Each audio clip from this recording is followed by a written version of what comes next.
And it says I'm live.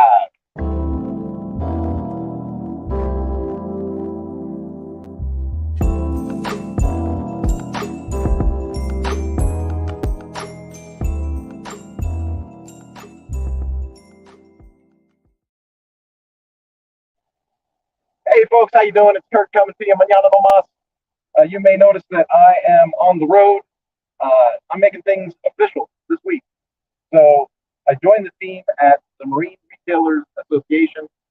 I will be one of their certification trainers, and there's a 3-day training session going on in Salt Lake City. Originally, I thought it was going to be Tampa, Florida. So I was pretty happy to hear that it went to Salt Lake City. Why?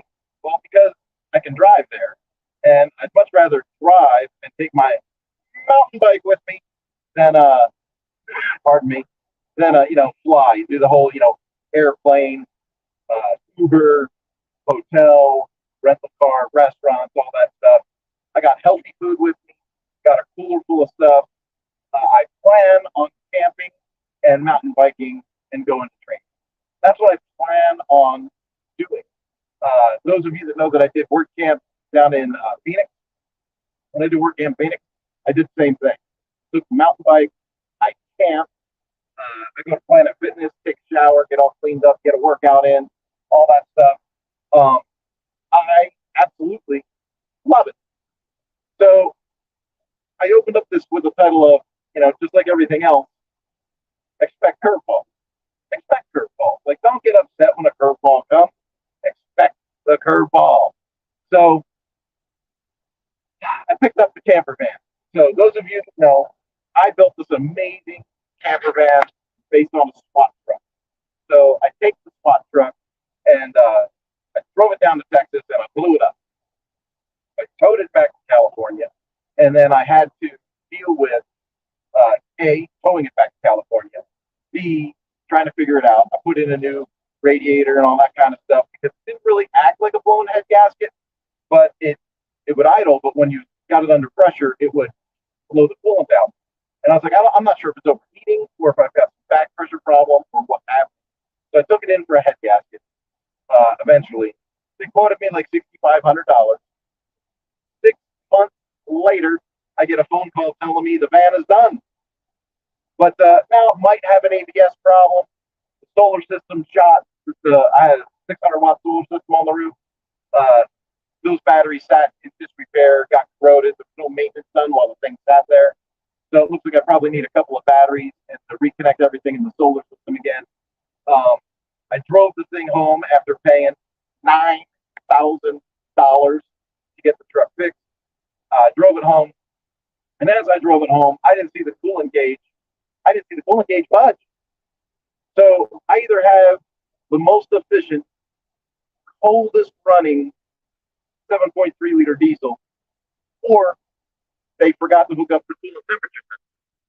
I'm supposed to be driving to Salt Lake City, and I was looking so forward to getting the camper van back and being able to, stand up when I stop, pardon me, have a full kitchen with me, have a bed, not a cot. I got a cot back here, but to have a bed and, my workstation with the computer screen and all of that, I was looking forward to that. Well, obviously, when I drove the truck home from a $9,000 repair, I really didn't trust that the thing is roadworthy yet. I've got to go through it myself. Now, as a fixed operations expert, I can do that, but I shouldn't have to do that. I just paid somebody. How much was that? $9,000 to fix this thing. And so I get it back, and the quality of workmanship just was not there. So now I got to go fix this thing myself. So that's one curveball. Then I'm like, okay, I'll take the Dodge. I still have the Dodge that I bought from Ducati when I worked at Ducati. Got high miles on it, but it's been really, really, really well maintained. But here's the deal. I know that it needs tires. So I'm like, I just paid $9,000 to get the camper van out thinking I was going to take the camper van. I can't just drop another $1,000 on a set of tires. So I go out and I measure the tires, right? And I go, okay, well, it's 600 miles up, 600 miles back. It's over 100 degrees in some spots. I'm probably going to go about 70 miles an hour. So I'm doing this math, and I'm thinking to myself, I think I can make it. I think I can make it.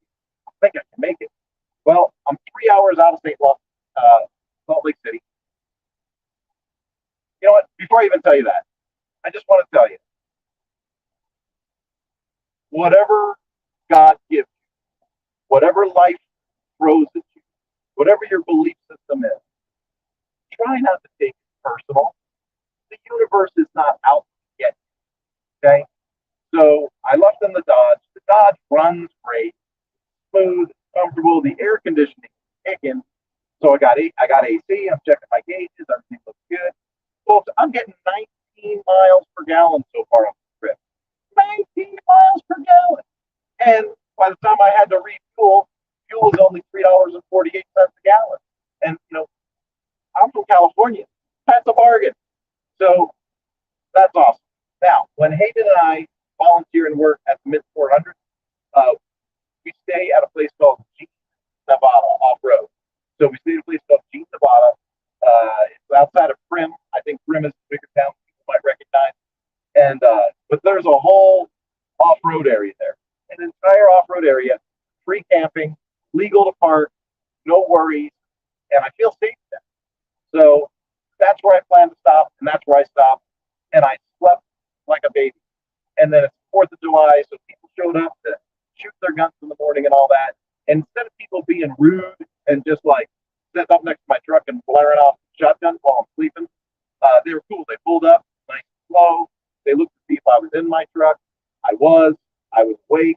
I was like, hey, what's up? Because that's a little weird, right? Because you're out in the middle of nowhere. And the guy was super nice. He's like, hey, me and my buddies plan on coming out here to shoot today. We wanted to make sure that we weren't going to bother you. If we can find a different place, we can find a different place. That's cool. That's what America used to be like. People used to be considerate of each other. And so I was like, bro, I'm handled. I got the rest I need. I'm on my way out. This is where you guys wanted to go. It's yours. I'm out of here. And so, and I actually, well, we shouldn't go into that, I guess, on a live thing.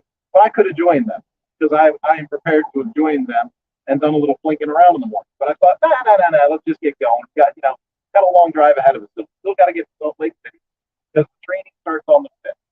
So I want to make sure that I'm in Salt Lake City and that I have a chance to get to the gym, work out, shower, dress in decent clothes, and show up and do training like a person that has intention. So, remember those tires I told you about? Well, I just stopped at a place called Peter, Utah. I think it's called Peter. All the signs on the stores said Peter. So I looked it up and I said tire stores, and it said open. And I thought, well, that's crazy. People are going to be open on the 4th of July. I thought it was a holiday. And then I thought, well, corporate America, they're open. And so I went to Big O Tires because Big O is who put these tires on this truck originally.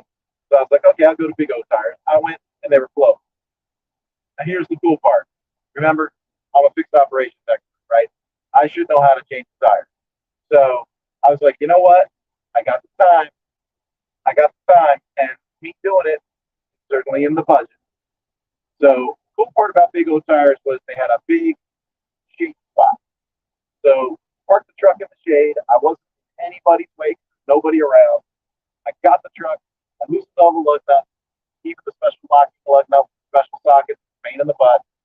Got that. Changed the tire. Got the other tire in the back. Done. Completely done. And bonus, I'm going 80 miles an hour now, and apparently that spare tire was balanced. So smooth as glass, having a good drive. Everything's great. Were there curveballs? Did I plan on laying on my back on a foam pad in a Big O changing my tire? No. Did I plan on getting woken up early by a bunch of gun-toting freaks? No. Did I even plan on taking the Dodge? Not really. Not really. So, are those curveballs? Yes.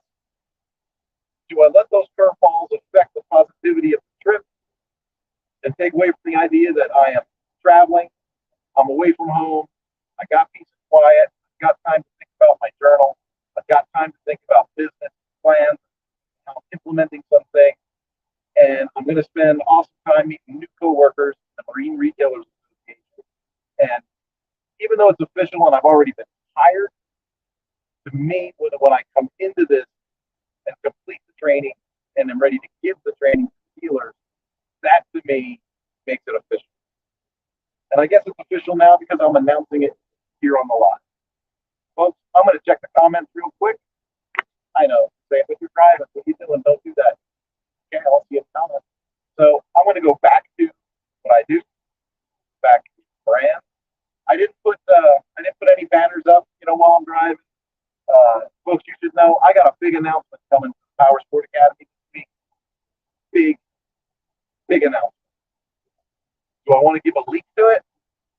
Let's just say if you own a motorcycle dealership and you care at all about how well your customers are treated or the lack of training and communication and leadership that some of the admin staff at your building has, folks, you got to remember, I got 10 years working with the OEM. I've got over 2 decades working in service at the dealership level. I've done sales training, I've done technical training, I've worked sales, I've worked parts, I've worked service, obviously. And we are coming forward. I put out a message 2 weeks ago that we're going to start up a new cohort. And a cohort is a group of people that go through the training at the same time. So not only am I starting a cohort soon with people that sign up in the time frame that they need to sign up, but I'm also in the middle of moving this whole enterprise halfway across the country. This is big news. So, we kind of put drips and drabs out and put out a couple of emails to announce things like that. But you need to understand, Manana Namas, Power Sport Academy, the whole kit and caboodle is going to move halfway across the country. And I started thinking to myself, I need to do a revenue drive that makes us cash happy for the move. That's just being fair. That's just being honest. I need to do a revenue drive that makes us cash happy for the move. And then I thought, I've got this new program coming out, Power Sport Academy, where I want to be certifying different positions. There'll be, Power Sport Academy certified for a service rider, or Power Sport Academy certified for a service man. So we're adding a lot of features to the Power Sport Academy. And I'm not going to say relaunching, but we are definitely adding this feature. And I thought to myself, what better way to do that than to substantially discount the Power Sport Academy for about the next 2 weeks. It's going to be till about August 25th. So from now till about August 25th, we will heavily discount the Power Sport Academy. I shouldn't say now, because I'm going to put up the announcement later this week. But if you own a dealership, you want to pay attention to that. Because this would be a substantial savings to make a substantial change in your business. When I go to a dealership and I do a needs assessment, it doesn't happen all that often. A lot of what we do is remote. But when I go in person and I visit a dealership and I see the way they greet customers, interact on the phone, sell jobs, document themselves on the repair work, the way they communicate with technicians, the way they allow technicians to communicate with them. These are the things that I see. These are the things that I know that through guidance can be repaired. And as we repair those, we start to see loyalty from clients, customer retention, lower employee turnover, right? Because the internal culture gets better. And then increased revenue through parts and services. So, folks, if you own a motorcycle dealership, or if you're connected to a motorcycle dealership, you need to check out the Power Sport Academy. And like I said, later this week, you're going to see a big announcement. There'll be an email that announces it. It talks about a substantial discount. And again, this is in an effort really as a revenue generation tool to really ease up the stress of moving us from the left side of the country to the center part of the country. Hope that all makes sense. All right, folks, I love you. I wanted to check in, let you know everything's good. I was going live every day in the month of June. I don't think I'll be going live every day in July, but I will be checking in frequently. Have yourself a wonderful, wonderful holiday. I think this year, more than the last few, there are more and more people that are beginning to make returns, that are beginning to understand. Think about the book I wrote, right? Action Leadership from the Edge. Action Leadership from the Edge. There are more and more people right now that are recognizing that it is time for action. We cannot continue to sit and just be at the whim of people that want to say they're in charge without being. We need leadership. I think people are coming around, and I think this year more than many, more than the last few, I think the idea of Fourth of July and our freedom and the price paid for our freedom, I think it's really starting to get home more and more folks. It's a special day for me and my family, and sad part is that I am traveling today, but it is for it. Good. Have to throw that in there. All right, folks, have yourself a wonderful day. I'm going to hit you with my thanks for watching. Yeah, well, where is it? There it is. I'm going to hit you with my thanks